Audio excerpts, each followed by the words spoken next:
Ya, kami diterima ya oleh Pak Presiden beserta tentunya diikuti oleh beberapa menteri, wakil menteri gitu ya. Kami berlima diterima dengan sangat friendly gitu ya. Ya. Tidak sangat formal, friendly. Alhamdulillah, penegakan hukum itu is a must. Hmm. Jadi satu hal yang niscaya yang harus dilakukan oleh memang Pak Prabowo. Dan kesadaran itu juga sudah diwujudkan sebetulnya antara lain melalui bagaimana mereformasi Polri satu Ya. contoh dengan mengedepankan ada pansel ya untuk reformasi Polri. Beliau lebih menekankan kini harus dilakukan reformasi sistem itu di Ya. Polri gitu kan, sampai menunjukkan bahwa dia sangat serius, sampai sudah ada panselnya ininya. Tapi kan lalu disanggah juga sama teman-teman tokoh ini. Hmm. Tapi ada yang lebih penting Bapak Presiden gitu kan. Dan itu tidak cukup sekali dua kali itu Mas Oh Febi. gitu ya.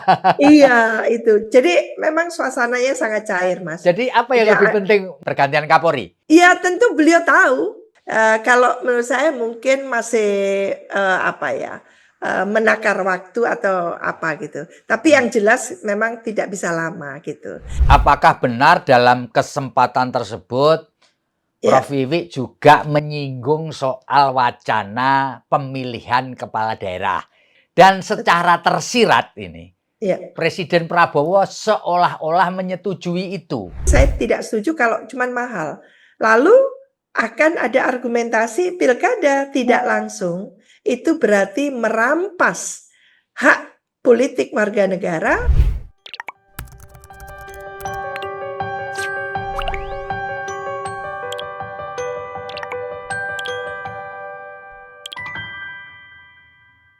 Assalamualaikum Oke. warahmatullahi wabarakatuh. Salam damai sejahtera buat kita semua. Bertemu kembali dengan saya, Febi Mahendra Putra. Tribuners, pada Jumat 30 Januari 2026 yang lalu, Presiden Prabowo mengundang sejumlah tokoh, disebutnya tokoh kritis, ke kediaman pribadi beliau di kawasan Jalan Kertanegara, Jakarta.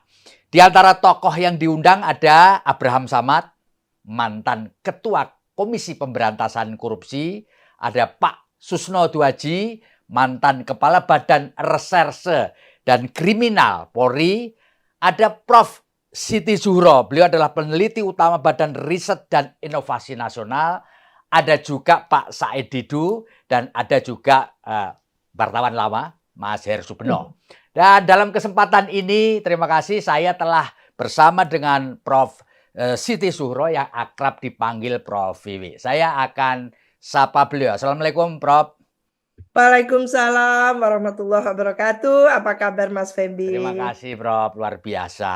Tentu para pemirsa kita, para pembaca, kepingin mendapat cerita ini dari Prof. Wiwi. Ya. Apa sih yang sebenarnya terjadi di rumah kediaman Pak Prabowo Subianto tanggal 30 Januari 2026. Nah, Ya. bisa diceritakan dong, Prof, apa yang terjadi pada waktu, Prof? Silakan, Prof. Iya. Ya, kami diterima ya oleh Pak Presiden beserta tentunya diikuti oleh beberapa menteri, wakil menteri gitu ya. Meskipun beberapa menteri, wakil menteri tidak mengedepan dalam arti memang diminta untuk mungkin hadir, kita tidak tahu. Kami berlima diterima dengan sangat friendly gitu ya. Ya. Tidak sangat formal, friendly, alhamdulillah gitu. Dan kita menempati ruangan Pak Mitro ya, ayahanda dari Pak Prabowo. Di situ memang tidak terlalu luas ya, cukup untuk menerima kami yang tidak banyak juga kan gitu. Dan sepanjang waktu pertama ya tentu kita di welcoming sebagai tamu. Setelah di welcoming ada pengenalan gitu. Agar kita mengetahui mungkin ya dengan ilustrasi singkat itu dan pendek itu adalah bahwa Pak Prabowo memang dididik sejak kecil itu mengenali Indonesia, mengenali sejarah Indonesia tentang pahlawan, tentang apa ya, nasionalisme, patriotisme, perjuangan ya, seperti itu. Hmm. Cerita kentalnya itu Hmm. seperti itu. Jadi, wajar kalau yang termemori ya, dalam pikiran, dalam, benak Pak Prabowo itu selalu NKRI gitu Ya. ya. Gayanya seperti itu banget gitu. Jadi, bagus baru, setelah itu masuk ke paparan tentang bagaimana, apa, Pak Prabowo sebagai Presiden RI itu memiliki obsesi gitu ya, untuk membangun Indonesia sesegera mungkin dengan cara mensejahterakan rakyat gitu ya. Hmm. Rakyat ini harus disejahterakan dengan cara apapun, maka dia yakin gitu, sadar bahwa untuk mewujudkan itu memang tidak mudah, tapi yang harus dilalui adalah sesegera mungkin membangun dari bawah kan gitu ya. Hmm. Membangun dari desa itu termasuk asa cita dari Pak Prabowo. Dan untuk itu memang dikedepankan agar pembangunan ekonomi yang langsung bisa dirasakan oleh rakyat itu disegerakan. Dan Ya. seiring sejalan dengan itu dilakukan juga pemberantasan korupsi dan penalti-penalti terhadap para perampok-perampok gitu ya. Ya. Bukan koruptor lagi, perampok-perampok kekayaan atau aset negara kan gitu. Itu diusahakan untuk sesegera mungkin diambil lagi untuk dikelola negara kan gitu. Dan diberikan penalti. Dan ini yang memang inline ya dengan Ya. pasal 33 konstitusi kita tentunya. Dan penegakan hukum itu nomor satu. Tidak mungkin ya reformasi apapun kita lakukan tanpa adanya penegakan hukum. Penegakan hukum itu is a must. Jadi satu hal yang niscaya yang harus dilakukan oleh memang Pak Prabowo. Dan kesadaran itu juga sudah diwujudkan sebetulnya antara lain melalui bagaimana mereformasi Polri satu Ya. contoh dengan mengedepankan ada pansel ya untuk reformasi Polri. Tapi tentu itu sangat tidak cukup. Maka kita memberikan semacam masukan gitu ya, penguatan gitu agar eksekusi itu sesegera mungkin dilakukan. Nah, ini yang tentunya menjadi salah satu misi besar gitu ya, dan itu menjadi kehendak masyarakat luas di Indonesia agar penegakan hukum itu tidak tidak bergincu gitu ya, serius dan implementatif kan itu. Nah, ini yang juga kita sampaikan Mas Feby Oke. untuk disegerakan bahkan gitu ya, termasuk bukan hanya sistem tapi adalah bagaimana agar ada apa ya, kepemimpinan yang betul-betul trusted dari pucuk pimpinan di Polri itu. Lah ini yang juga disampaikan dengan sangat eksplisit waktu itu. Ya. Prof, boleh disebutkan apakah di dalam paparan itu, ya mungkin berlangsung 25 sampai 30 menit ya Prof ya, itu juga Iya, disinggung-singgung soal program MBG misalkan, program sekolah rakyat, lalu kemudian disampaikan koperasi desa dan koperasi kelurahan merah putih, dan mungkin yang terbaru apakah juga disinggung mengenai keterlibatan Indonesia dalam Board of Peace yang diinisiasi oleh Presiden Amerika Serikat Donald Trump, Prof? iya. Betul, itu semua yang disebutkan Mas Feby juga disampaikan gitu ya. Hmm. Meskipun mungkin tidak sangat detail karena waktu kan masalahnya ya. Ya. Karena kami berlima, lima-limanya ngomong semua kan gitu. Iya, iya. Alhamdulillah memang disampaikan dan beliau memahami dengan sepaham-pahamnya bahwa MBG yang merupakan mimpi besarnya itu sebetulnya satu program yang sangat bagus. Kita tahu memang belum sempurna, masih banyak kendala gitu, tapi ini yang harus diseriusi dan tetap dijalankan. Saya, menahan untuk tidak memberikan masukan dulu, karena mungkin MBG untuk next lah ya gitu. Tapi yang jelas, kalau kita bisa memberikan masukan melalui forumnya Mas Feby ini bagus ya. Ya. Jadi MBG itu sebagusnya memang diprioritaskan di daerah-daerah yang basisnya stunting. Oh ya, ya, Dan ya. juga adalah, daerah yang tertinggal, Ya. termiskin, terdepan, 3T itu. Itu saja yang dicecer dulu, bukan Ya, di ya. daerah DKI. DKI nggak perlu kalau menurut saya. Daerah-daerah kota-kota di Jawa ini sudah cukup ya. Tapi yang namanya air bersih di daerah perbatasan tuh sangat diperlukan, Mas Febi. Oleh Ya, karena itu mungkin sebagusnya contoh konkret role model yang bisa dikatakan sukses MBG menyapa gitu ya masyarakat the needy gitu yang membutuhkan itu jauh lebih bagus kalau kita boleh mengusulkan gitu.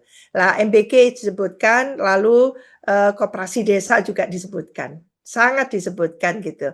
Dan itu memang kan belum mewujud untuk ya, tahun 2025 ya. betul. Baru membangun gitu ya, meng-SK-kan gitu ya, Mm-mm. membentuk gitu. Tapi lahannya mungkin gerainya belum terbentuk. Oke. Jadi mungkin tahun 2026 ini ada sejumlah yang bisa tonjolkan atau ditunjukkan gitu sebagai satu program koperasi desa yang betul-betul menggembirakan meskipun belum menyapu keseluruhan. Saya lebih mengusulkan sebetulnya ini meskipun bukan di acara tanggal 27 itu, kami lebih menyerukan untuk bukan kuantitas tapi Ya. kualitas gitu ya. Hmm. Sebagai satu contoh yang betul-betul bisa dijadikan nanti rujukan ya, Ya. untuk aplikasi selanjutnya. Jadi bukan sekedar banyak-banyakan, wah ini sudah mencapai 200 juta atau 150 juta, bukan itunya. Ya. Tapi enggak, berita-berita ini masih simpang siur. Lah ini yang mungkin jangan itu dulu gitu. Untuk koperasi desa, untuk MBG ini semua kan program populis. Jadi dan tantangannya tidak kecil. Maka ini yang perlu dikawal habis ya. Karena dana yang dikeluarkan untuk MBG itu besar sekali Mas Ya, Febi, betul. besar sekali. Mm-mm. Dan itu sebetulnya apakah nanti tidak merugikan anggaran lain yang katakan untuk pendidikan. Karena pendidikan ini betul-betul fondasi bagi negara bangsa untuk membangun peradaban. Jadi kalau anggaran pendidikan sampai terkurangi hanya karena MBG, ini kan harus bisa dipertanggungjawabkan. Itu. Oke, Prof, apakah benar dalam kesempatan tersebut Prof. Ya. Wiwi juga menyinggung soal wacana pemilihan kepala daerah yang sekarang ini kan wacananya ada yang mengusulkan bahwa Iya. dipilih oleh DPRD bukan lagi Pilsung. Dan secara tersirat ini Iya. Presiden Prabowo seolah-olah menyetujui itu. Bagaimana, Prof? Ya, ini bagus sekali pertanyaan ini. Jadi memang tidak ada pembahasan tentang pemilu maupun pilkada. Tapi paparan Pak Prabowo sangat menarik menggambarkan bagaimana dari perspektif ekonomi ya. Ya. Pembangunan ekonomi dari dimensi ekonomi itu lebih ke negara yang maju adalah negara yang sentralistis. Ya. Wah, dapat saya poinnya di situ. Hmm. Maka kalau negara maju, negara sentralistis, lantas bagaimana dengan pasal 18 ayat 4 yang menyatakan di Indonesia itu otonominya seluas-luasnya. Nah, menurut saya memang dari perspektif mungkin otonomi daerah, ini bisa kita sebutkan sebagai kategori yang sudah mendekati negara federal sebetulnya, seluas-luasnya. Seluas-luasnya. Ini hasil amandemen konstitusi yang kedua, Mas Febi. Ya. Maka muncul yang namanya bahwa otonomi daerah itu seluas-luasnya bagi daerah-daerah. Lah, ini bukan Undang-Undang Dasar 1945 yang asli, bukan. Jadi hasil amandemen yang kedua. Dengan model desentralisasi yang seperti itu, lalu saya mencoba mengkaitkan antara praktek desentralisasi yang kita laksanakan di bawah payung Undang-Undang Pemda waktu itu, Undang-Undang 22 tahun 99, pemilu pertama tahun 99 gitu ya, dan untuk pilkadanya belum langsung karena memang belum ada amanah dari undang-undang. Lah setelah Undang-Undang Pemda sebagai Undang-Undang Babon tadi dipretelin menjadi undang-undang pilkada, undang-undang desa, undang-undang Babonnya sebagai undang-undang Pemda, maka mulailah dilakukan ya setelah revisi undang-undang nomor 22 tahun 99 itu menjadi undang-undang 32 tahun 2004, Mas. Ya. Tentang Pemda. Nah, di situ ada undang-undang pilkada, maka sejak tahun 2005, Juni 2005 itu kita melaksanakan pilkada langsung. Ya. Nah, pilkada langsung kalau kita hitung, Mas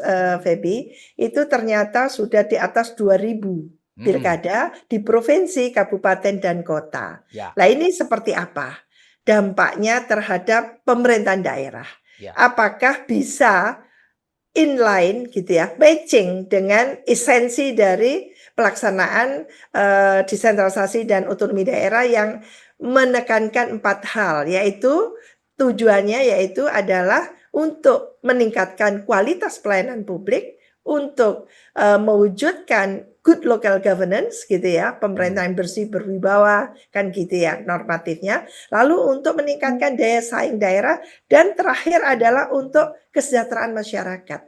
Nah, kalau 4-4-nya tidak bisa diwujudkan, lalu yang muncul OTT, ya. Apa yang salah dengan pilkada langsung ini? Itu pertanyaan kita kan. Ya. Maka ini yang perlu dievaluasi. Apa kehebatan, kelebihan dari pilkada langsung? Positif, negatif, dampak-dampaknya. Demikian juga yang akan diusulkan tentang katakan pilkada melalui DPRD. Ya. Tentu bukan DPRD era zaman bahula, Mas Feby. Ya. Tapi adalah undang-undang baru yang DPRD yang diadendum, yang diperbaiki kan gitu. Ya. Maka saya mengatakan seperti ini, Bapak Presiden, kalau memang pilkada langsung dinilai katakan kurang memberikan korelasi yang positif terhadap Pemda yang governability, Pemda yang efektif, maka argumentasinya bukan ansih hanya masalah costly atau biaya yang mahal. Tidak, sangat kompleks. Jadi pilkada langsung sampai saat ini itu memberikan dampak negatif terhadap tarik-menarik kepentingan di birokrasi. Jadi birokrasi menjadi ajang tarik-menarik. Ya. Itu salah satunya. Yang kedua, nilai-nilai budaya kita di daerah itu menjadi sirna, tergerus. Hanya oleh katakan digantikan sekedar vote buying, suara tadi itu. Ya. Nah, tidak ada pendidikan politik juga kan itu. Ya. Lalu juga mindset, culture set tadi itu tergerus. Jadi mindset itu mestinya kalau pilkadanya 2 kali, 3 kali, itu kan naik kelas. Itu tidak naik kelas, kita setback kan gitu. Ya. Jadi yang paling sedih itu menghasilkan OTT gitu ya. Karena tadi itu, pilkadanya mahal. Tapi saya tidak setuju kalau cuma mahal.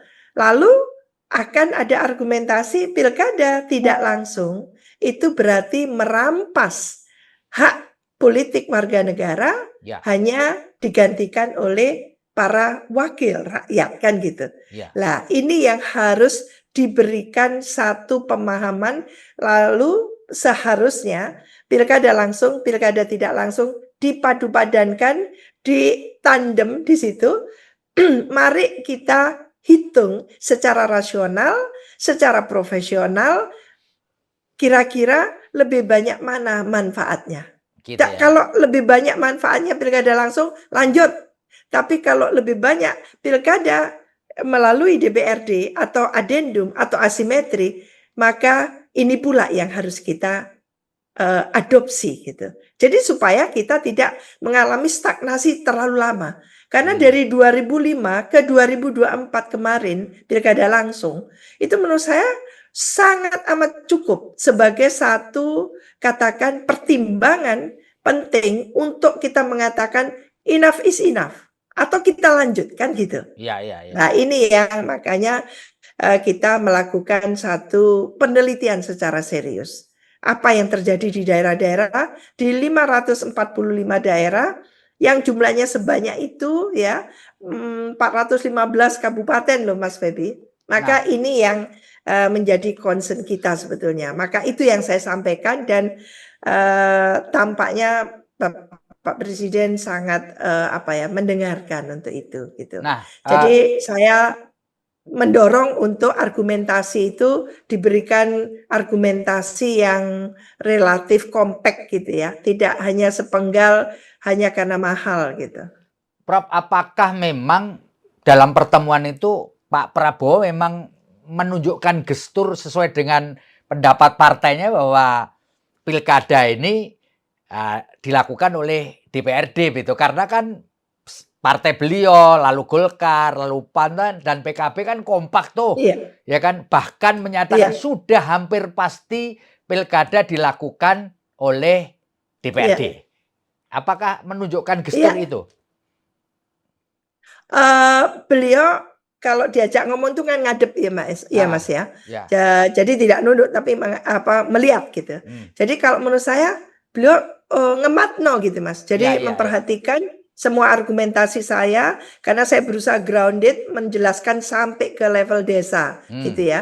Istilahnya itu gitu beliau Ya, ya, Mas. ya, ya. Jadi itu gitu. Ya, Tapi ya. tidak ada respon panjang atau saya setuju atau saya enggak. Ya Ya, ya. itu gitu. Ya. Itu dia. Jadi Eh, dianggap masuk akal. Mungkin kalau tidak masuk akal beliau langsung meng-cut saya atau menjelaskan dengan argumentasi yang menurut beliau kan sudah malang melintang, pengalamannya pasti jauh lebih banyak dari saya ya gitu. oke. Prof, selain soal itu, apakah beliau juga menyinggung soal reformasi Polri yang selama ini kan menjadi satu diskursus kuat gitulah di masyarakat, Iya. ya. Dan apakah juga tidak ada pertanyaan ini yang muncul banyak pertanyaan itu, kenapa sih Pak Prabowo susah amat ganti Kapolri yang sudah 5 tahun gitu. Gimana Prof itu? Itu muncul Mas, Ya, muncul Mas, ya, muncul banget itu. Jadi, memang, beliau lebih menekankan gini harus dilakukan reformasi sistem itu di nah, Polri gitu kan. Sampai, menunjukkan bahwa dia sangat serius, sampai sudah ada panselnya, ininya. Tapi kan lalu disanggah juga sama teman-teman tokoh ini. hmm. Jadi, mungkin memang itu perlu untuk membangun sistem, mereformasi, tapi ada yang lebih penting Bapak Presiden gitu kan. Dan itu tidak cukup sekali 2 kali itu Mas Oh Febi. gitu ya. Iya itu. Jadi memang suasananya sangat cair Mas. Jadi apa yang Tidak lebih penting menurut waktu itu Bu, yang Prof disampaikan berkali-kali? Pergantian Kapolri? eee, yang pihak tamu itu, tamu tokoh itu yang mengulas terus gitu dan beliau, berusaha memahami dan berusaha kayak menakar gitu Mas, Iya, iya, gitu. iya, iya. Kalau menurut saya ya akan menjadi pertimbangan ya, feeling saya gitu ya. Hmm. Gesturnya itu menunjukkan menjadi pertimbangan serius. Karena apa? Kita tidak hanya 5 orang ini kan kita membawa ini loh yang terjadi sebenarnya di tengah masyarakat. Kehendak publik luas itu tolong tunjukkan gitu. Karena ini kuncinya ada di situ, antara lain kunci utamanya kan gitu. Terus Nah respon itu beliau apa, disampaikan. Prof? Responnya beliau apa? Apakah hanya mendengarkan saja atau merespon, Prof? Terkait dengan itu tadi? Iya tentu beliau tahu. Jadi iya kayak ya itu saya juga tahu gitu. Oh, iya, iya, Tapi iya. sudah tahu gitu. Nah, Kalau menurut saya mungkin masih, menakar waktu atau apa gitu. Tapi hmm, yang jelas memang tidak bisa lama gitu. Kita sudah menyampaikan juga Mas soal itu tuh luar biasa itu. hmm. Kita agak demanding cuman sebagai tamu kita tidak etis juga. Tolong kapan kira-kira kan Oh, enggak iya, lucu iya, iya, juga. iya. Nah, nggak pantas juga, nggak etis Iya, mendesak-desak presiden gitu ya, ya Prof betul. ya? Tapi mendesak itu kayak, terus menekankan itu tidak cukup 2 kali kita sampaikan gitu. Ya, ya, ya. Iya, jadi, yang penting action action Bapak Presiden gitu.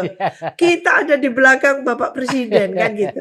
Jadi memang, saat ini kalau menurut saya Mas, civil society itu harus menguatkan diri kita gitu untuk bagaimana kalau memang pemerintah itu bernawa itu serius gitu ya, Hmm. melakukan pemberantasan korupsi dan menegakkan hukum, maka memang civil society atau rakyat luas ini membackup penuh kan gitu. Nah inilah kelebihan dari rakyat oleh rakyat untuk rakyat pilpresnya langsung itu sebetulnya itu. Jadi Ya. bukan hanya di pemilu kita berduyun-duyun memilih, tapi dalam membuat kebijakan ini kan sudah lama ya. Udah hampir 1,5 tahun gitu. Kehendak itu kan sudah bertahun. Tidak bagus kalau dibiarkan. Ya. Nah, tentu ini akan mengurangi legitimasi Bapak Presiden, Oke. pemerintahan Pak Prabowo kan itu. Prof. Itu tahu banget, Ya. Pak, paham, Iya, paham iya. banget beliau. Iya. Iya. Prof, apakah ini kan satu di antara kontroversi yang lama banget nggak kelar-kelar? Apakah Pak Prabowo juga Iya. sempat menyinggung soal tarik-menarik soal isu ijazah palsunya Pak Jokowi, Prof? Ini kan sempat sih Pak Abraham Samad Iya. kan memang masuk sebagai orang yang dilibatkan di dalam proses yang sekarang Iya. lagi ditangani oleh Polda Metro, meskipun kemudian Iya. tidak jadi tersangka. Apakah itu juga Betul. sempat disinggung, Bro? Kayaknya ijazah palsu enggak? Enggak ya? Iya. Iya. Atau kriminalisasi tokoh akademisi begitu di Tidak, Oh, tidak ya? sama sekali. Kita harus jujur mengatakan tidak. Ya, Tapi ya. yang menjadi isu utama kita adalah satu, bagaimana mengelola amanah dari pasal 33 konstitusi kita. Itu. Ya. Jangan sampai ada salah urus kan gitu. Itu serius sekali. Karena kan dengan bencana di Aceh, Sumatera Barat, Sumatera Utara, itu kan gelondongan kayu yang berserakan dan sebagainya, itu kan menunjukkan gitu ya, ada salah urus tentang kekayaan alam kita ya. Itu memang tidak bisa kita tutupi ya, kita tidak bisa menutup mata tentang itu. Maka memang kita persoalkan, kita soal lah itu. Tentang pemberantasan korupsi, penegakan hukum itu juga penting. Lalu bagaimana sesegera mungkin bisa mensejahterakan masyarakat. Jadi indeks happiness index itu harus meningkat gitu loh Mas. Ya. Dalam tahun ini itu sudah bisa terasakan sebelum Agustus bahkan itu semua tuh konkret lah kan gitu. Karena waktunya Pak Presiden ini kan tidak panjang sekali kan. Ya. Memimpin itu praktis efektif 4 tahun, Ya. bukan 5 tahun. Karena 1 tahun selebihnya itu sudah pemilu kan itu. Ya.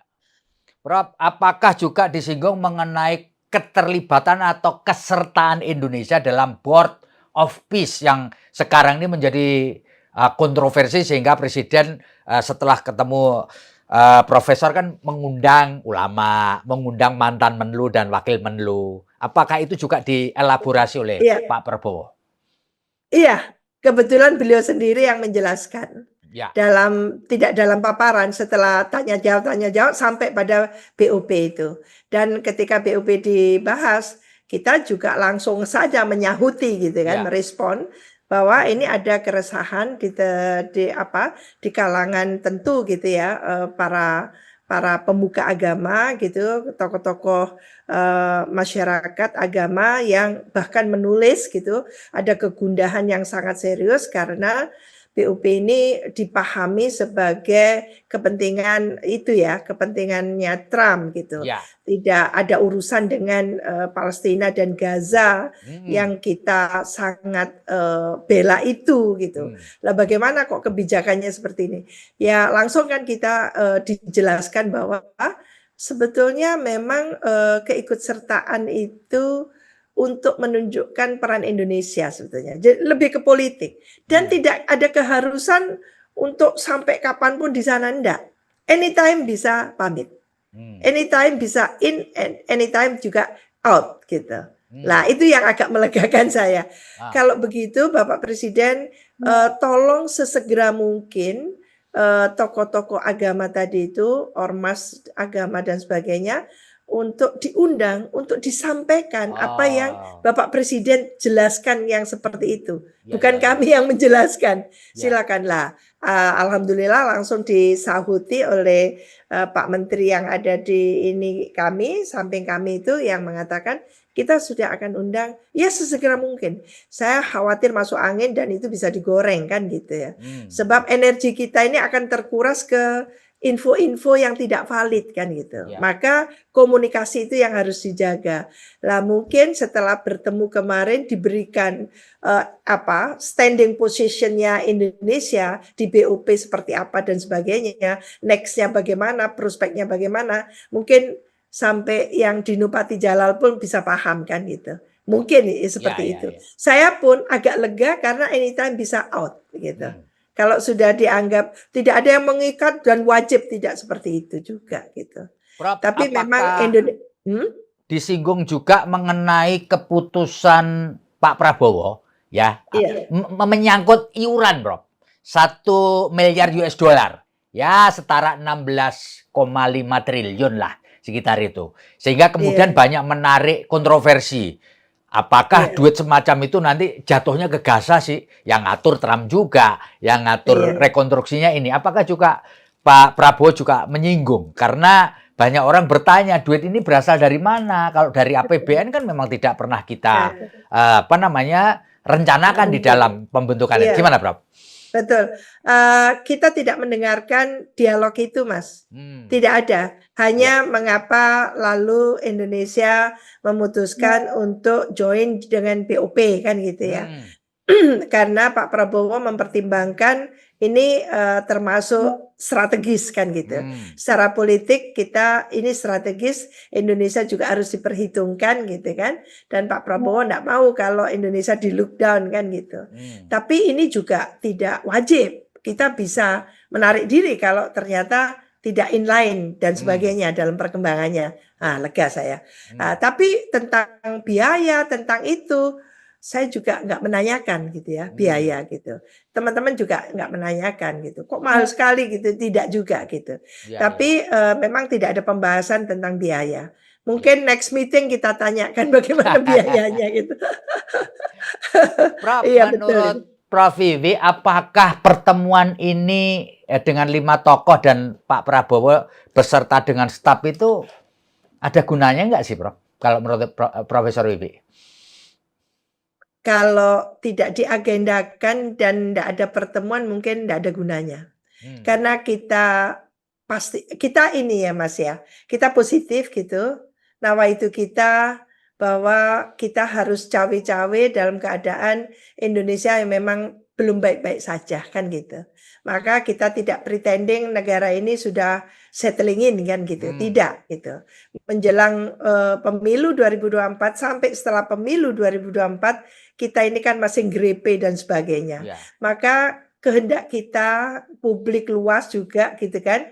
Bagaimana menjaga agar Pak Prabowo membuat satu kebijakan yang well on the right track kan itu.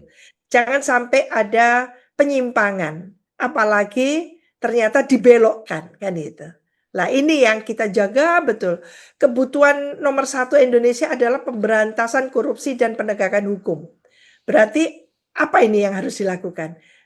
Kayaknya Pak Prabowo sudah melis istilahnya gitu ya. Apa-apa yang bisa dilakukan berkaitan dengan pemberantasan perampokan gitu ya, aset negara ini gitu kan, yang dilakukan yang antara lain kita sudah menyaksikan kan Mas, bagaimana mundurnya 4 gitu ya pejabat itu mundur atau disuruh mundur, Prof? Kayaknya dua-duanya Mas. Kalau enggak mundur ya dimundurkan ya bagusnya gentle mundur. Karena memang pembicaraan itu kita bisa menyaksikan waktu sedang ada menerima kita di ini sempat jeda gitu kan. Dan setelah balik good news sudah mundur gitu beliau. Jadi memang yang tidak ditangkap oleh publik luas dengan sangat jelas Mas Febi adalah bahwa untuk memberantas para perampok-perampok istilahnya gitu yang quote unquote geragas terhadap kekayaan kita gitu kan. Itu kan efek baliknya kan gitu. Itu tidak akan smooth begitu saja. Akan berulah mereka ini kan gitu. Ketika berulah apapun yang bisa mendelegitimasi. Lah, saya bilang karena pilpresnya itu langsung untuk rakyat, maka kalau ada apa-apa berkaitan dengan negara bangsa harus diungkapkan. Diajak dialog masyarakat ini, saya bilang gitu. Diucapkan, jangan hanya miliknya negara, kita enggak tahu. Jadi kita sasaran tembaknya beda nanti. Yang kita sasar malah salah kan gitu. Lah itu yang perlu kebersamaan kita kalau memang Bapak Presiden sungguh-sungguh untuk melakukan perbaikan di negara ini. Mengapa takut? Bapak ini presiden. Jadi kalau ada yang nakutin nggak usah takut. Musuhnya adalah rakyat nanti. Kalau itu benar loh. Jadi kita rakyat ini juga bersedia gitu ya untuk bagaimana memangsa gitu, juga orang-orang gitu, segelintir yang menguasai aset negara ini kan luar biasa. Jumlahnya kecil tapi menguasai aset negara yang besar gitu. Nah ini yang tentu menjadi apa ya istilahnya itu concern kita, bagaimana meluaskan gitu ya, membuat people itu well informed ya, masyarakat Indonesia terinformasikan dengan cukup memadai tentang kondisi kita yang seperti ini. Jadi kita ini untuk menegakkan hukum harus berjibaku, melawan yang tentunya merasakan kepentingannya terganggu. Lalu ada resistansi, penolakan dari mereka dengan cara-cara yang macam-macam kan gitu. Nah itu yang harus dibuka ke publik luas gitu. Supaya antar civil society sendiri tidak berantem pro kontra kan gitu tentang itu. Kekuatan dari sistem demokrasi itu adalah memang komunikasi yang terbuka, yang transparan, dan pemerintahan yang juga harus transparan, akuntabel kan itu. Prof, ini pertanyaan saya yang terakhir. Apakah Pak Prabowo juga menyinggung hubungannya dengan mantan Presiden Joko Widodo yang di dalam diskursus di masyarakat di sosial media sering disinggung-singgung, Prof? Iya, itu yang mengagetkan saya. Nggak ada yang tanya, nggak ada apa. Saya tahu podcast kan, katanya dia. Saya tahu, saya ini diminta untuk tidak ini dengan Pak Jokowi gitu kan katanya. Jadi beliau itu yang kita anggap nggak tahu, tidak terinformasi dengan detail, cuma tahu ternyata Mas Feby tahu. Jadi saya itu mengapa diminta untuk menjauhi Pak Jokowi. Kan kita tahu pemilu kemarin tuh ya apa sejarahnya gitu kan. Saya mau berpasangan dengan siapa enggak jadi dan sebagainya. Lalu karena Bu Mega marahi gitu kan, Pak Jokowi akhirnya saya yang ini kan diusung kan gitu, dipromosikan dan sebagainya. Lah tentu ini ada saya melihat Pak Prabowo itu adalah orang yang tidak mau mencerca siapapun kan gitu ya. Jadi tidak ada eksplanasi atau penjelasan Mas Feby untuk hubungannya itu ya, yang gamblang yang saya bisa dengar enggak ada. Jadi dalam arti ya saya nggak enak juga ya sebagai tamu masa posisinya tamu soalnya. Sudah tamu PNS pula. Jadi intinya itu juga disampaikan oleh beliau sendiri tanpa ada orang yang bertanya gitu. Jadi artinya kan tahu gitu. Saya nggak tahu apakah itu ada info dari stafnya gitu menjelang kita datang atau memang diketahui sejak awal gitu. Ini satu benar nih, terakhir benar Prof. Apakah Prof Wiwi puas dengan pertemuan selama 4 jam di rumah kediaman pribadi beliau ini, Prof? Relatif oke, Mas. Relatif oke. Iya, karena panjang kan. Dan saya berbicara juga tidak cukup sekali 2 kali kan gitu. Teman-teman juga seperti itu. Ada ya memang dibagi kan waktunya gitu. Saling menimpali gitu, Mas. Jadi sesuai dinamis dengan dinamis ya, Prof ya.